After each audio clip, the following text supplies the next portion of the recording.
So my name is Diane Wong. I am currently an assistant professor in the Department of Political Science at Rutgers in Newark. Um, I am born, raised in Flushing, Queens, and recently moved to Newark as a first generation Chinese American, born and raised in Flushing, Queens. A lot of the work that I do, writing, teaching centers, and it's tied to the Asian diaspora and urban immigrant experience. And so I'd consider myself to be a multidisciplinary multimedia storyteller.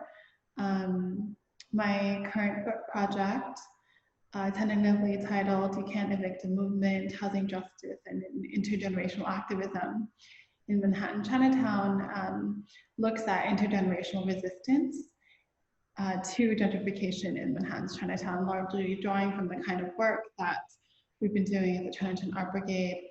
And so thinking about my involvement in CAB, I believe it spans back to 3 years ago and stems from when I was a volunteer with the Chinatown Tenants Union at CAB, organizing Asian communities.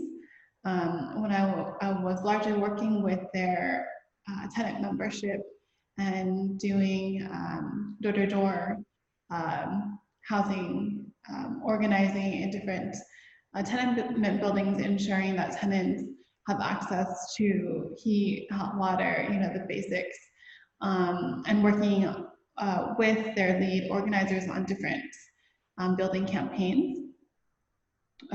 So that's sort of my introduction to the Art Brigade. And more recently, I've been thinking about how this work intersects with different parts of my writing and teaching. And so I've played with virtual reality, overlapping some of the oral histories that I've conducted on top of 360-degree videos. And most recently, I have an exhibit with two collaborators at the Pow Art Center in Boston's Chinatown, which it's called Homeward Bound, Global Intimacies in Converging Chinatowns. And it uses photos, oral histories, and multimedia archives to highlight stories of migration and displacement in Chinatowns around the world. And so this exhibit uses Matterport and reappropriates Matterport, which is a 3D software that a lot of real estate developers use to gentrify communities to amplify themes of displacement and emplacement. And so, I think a lot of the work that the Chinatown Art Brigade does is around thinking of not only displacement, but questions around what emplacement looks like for residents and their surrounding communities. My name is Tamia Rai, and I was born and raised in New York and living and working here now. I'm a visual artist and a co-founder of the Chinatown Art Brigade, along with Betty Yu and Manzi Kong in 2015.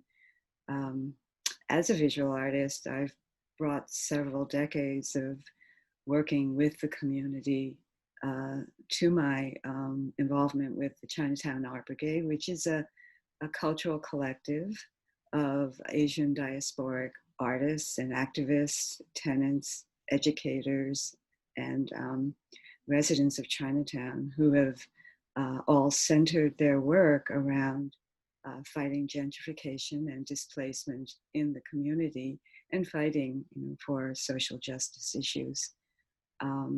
One of the things that is at the foundation of the brigade is our partnerships with community groups and social justice organizations, and our longstanding partnership with CAV, the Committee Against Anti-Asian Violence. Chinatown Tenants Union has inspired us to create and facilitate responses to displacement and gentrification in New York Chinatown. And as a visual artist, my interest in in doing this kind of work has come out of um, my deep love for the community, and I guess my curiosity and just interested in creating new models of artistic production that exist outside of the mainstream art world, and are are focused on and centered around campaigns for affordable housing, for tenants' rights, for social justice issues, and anti-racism movements. So during the course of my involvement in the brigade, we have created um, large-scale light projections, mapping projects, walking tours, direct actions against gentrifiers in the community. And we have really value our partnerships and relationships with groups like the Illuminator and Decolonize This Place, to name a few, who have joined us in looking at some of the deep systemic problems in the community and trying to find ways to use art and culture to address and change these problems. So my name is Anna Osbeck. I was born in Atlanta, grew up in Seattle, and have been living in New York for the past 7 years. My folks immigrated to the US from Japan and Turkey in the 1980s. And I came to work with Chinatown Art Brigade through my work as a projection artist in a collective called the Illuminator that does a projection intervention in public space. I'm also an educator, a video journalist, and a multimedia storyteller. And I've gotten to root myself in the Chinatown community also through that work and partnering with groups like CAB Organizing Asian Communities and trying to specifically both protest and also advocate for the passing of certain plans that would enact more community control over the neighborhood. Sure. Well, as artists and cultural workers, one of the first things that we tried to do as a collective was to learn about Chinatown directly from the tenants who live there and the residents who live there. And I think that this was not only a humbling experience, but it really, really showed us that there was so much about the community that we wanted to learn from the direct experience of the people who live there. So we began to amplify the messages of residents from the community through our projections, but we realized that we also needed to think more deeply about what kind of issues tenants were facing at that time, and in terms of displacement and evictions and just the deplorable conditions that people were living under, how we needed to understand that these issues were all connected. And so mapping was one way for us, I think, to begin to have these conversations about the community and to sort of telescope back to get a sort of bird's eye view of what the neighborhood as a whole was facing and how these different pockets and neighborhoods connected to the city and of course across the country, so that these were not just isolated problems, but problems that people across all cultures and races and neighborhoods were facing. And mapping was a very simple way to ask people to look very deeply at the neighborhood, and not only it wasn't only the things that people included in these drawings, but what they left out that was so important to understand.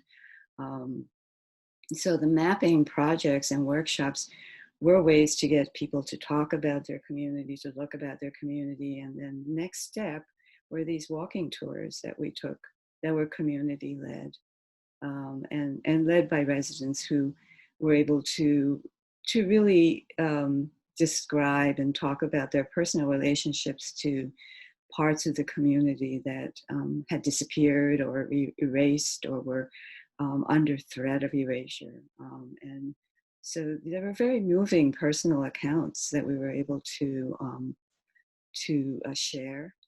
And the drawings are really just sort of a very snapshot or a quick sketch of very deep stories about the neighborhood that I think we were able to tap. So as I said, I was first became connected with CAB through the Here to Stay projections. And although I had been a member of the Illuminator Collective that does light projection quite frequently in partnership with a number of different community organizations, I think it's really important to think about how the process of the CAB projections really separated it and was kind of a life-altering experience for me personally. Through this long-term partnership, there were able to be two levels, I think, in which these projections were engaged with people. The first is definitely as specifically to pass certain things like the Chinatown Working Group rezoning plan at the time, which called for more regulation and community control over the neighborhood, and to pressure electeds and also predatory businesses into being less predatory, let's say, in the community. But the other part of that was also to be a tool for base building and really uniting lots of people who are already working together in this deeper way through art making and sharing stories of the community. It also very much engaged a lot of people who perhaps felt the same way but weren't actively engaged in community organizing at the time. People from the community and also people from, a lot of young Asian Americans as well from outside of the community who are seeing this happen in their respective neighborhoods, right? So I think that was something really, really important that came out of the projection process.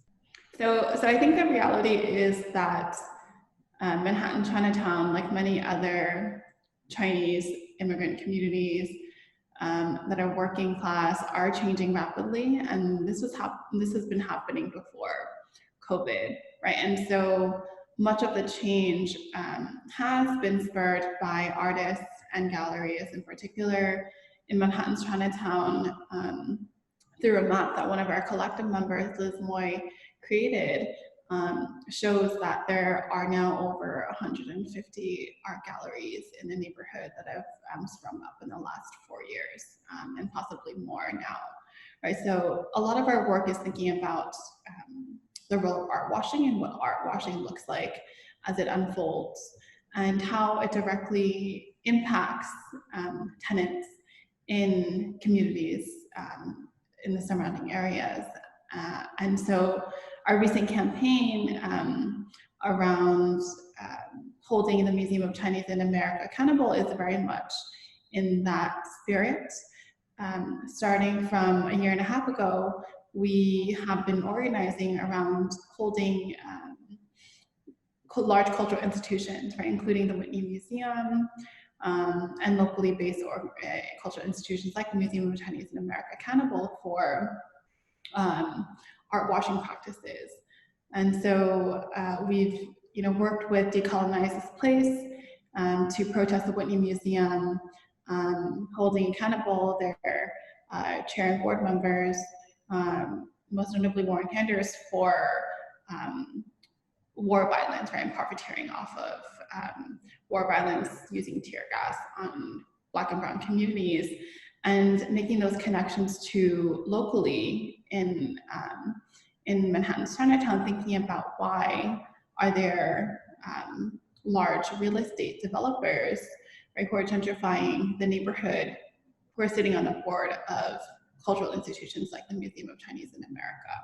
And so we've been holding various direct actions in front of the museum in collaboration with many different youth organizations and intergenerational organizations across the city, including the WOW Projects, Resist, Recycle, Regenerate, Fellows, the Asian Pacific American Activist Caucus, at NYU, Canary Song, and no new jails.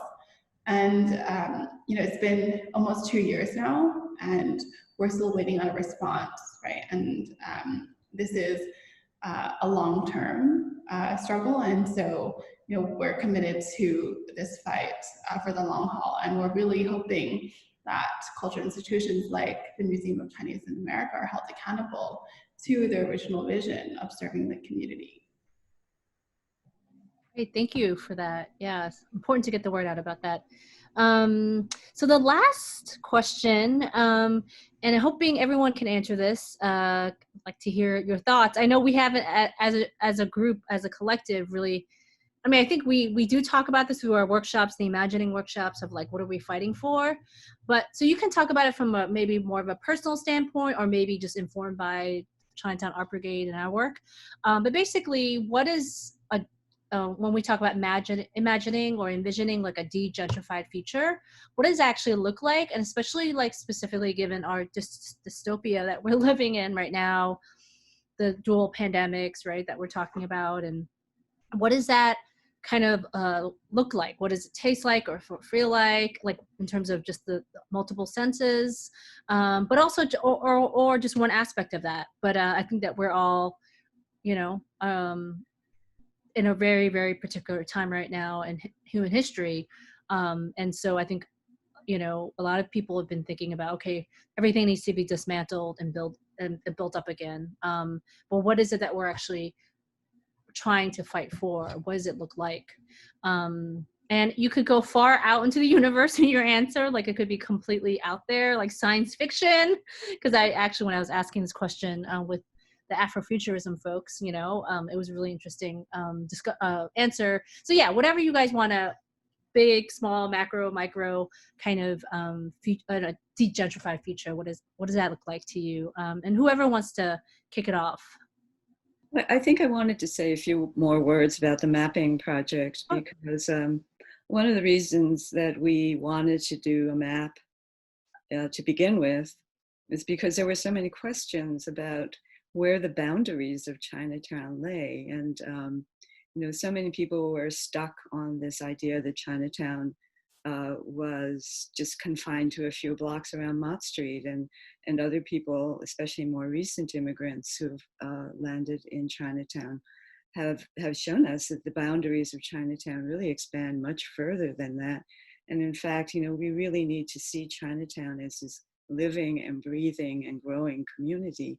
And for that reason, I think that seeing it as an ecosystem of businesses and public spaces and just educational institutions and all these sort of interconnected places and people is so important. So when we became aware that the city had these plans to build a jail in Chinatown, and in fact, that this was an enormously unpopular idea. Both community boards did not approve.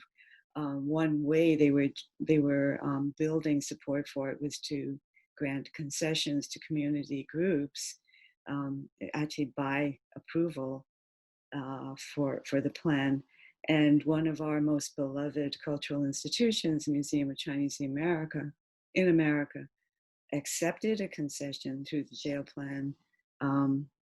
And just out of personal greed and their need for survival, it just made me think even more about this fragile ecosystem that we have in the community, and how that tips the balance towards even more policing, more surveillance, more less services, less jobs and businesses for the Chinatown community, and how important it is to stop something like that. But that whole issue actually really, I think, was my entry into understanding what abolition was.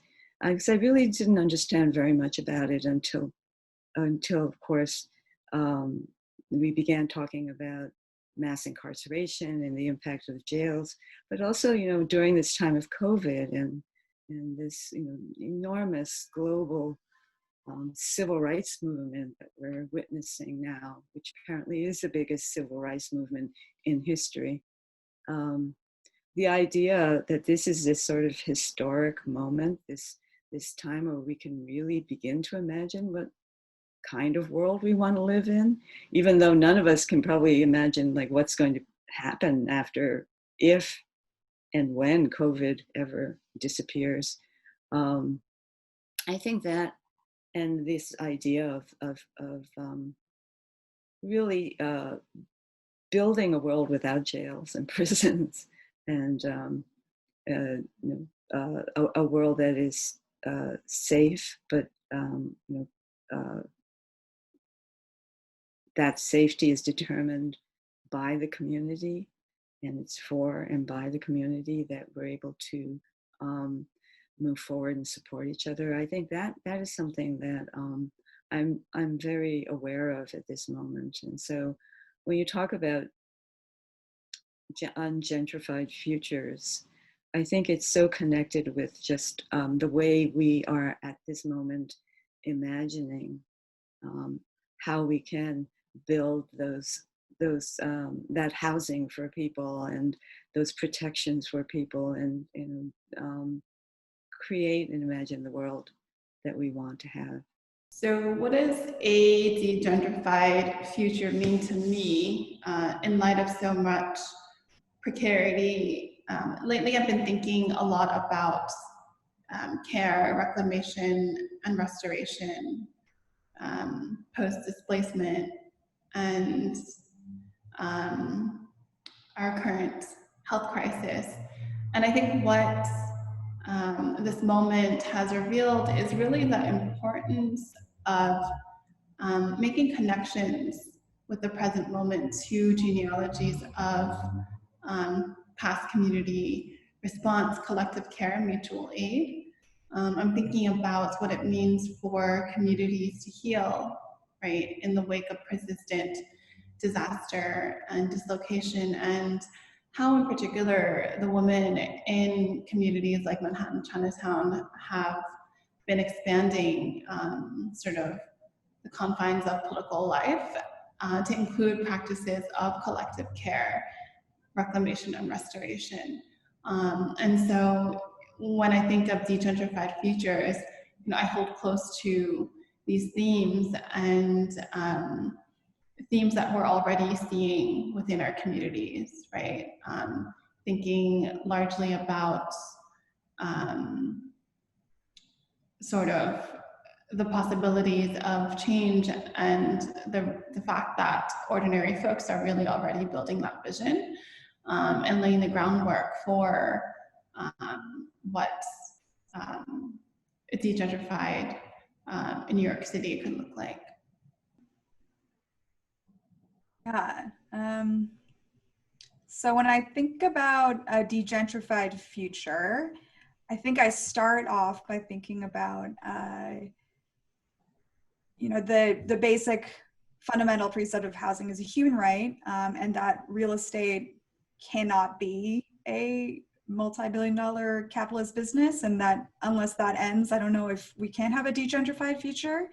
And I also think about the work that we've done, I guess earlier in this year, across boroughs and with so many other community-based groups working towards the same goals. And so I think that people really coming together both within the community but also between communities is really central to this idea of the degentrified future. But I also think about how that's really not enough, and that a degentrified future means that that people have freedom of movement, so that people's families aren't split up from each other, and that people can live in the same communities if they choose, that they have the right to work with dignity, that they aren't policed or arrested while using community space together.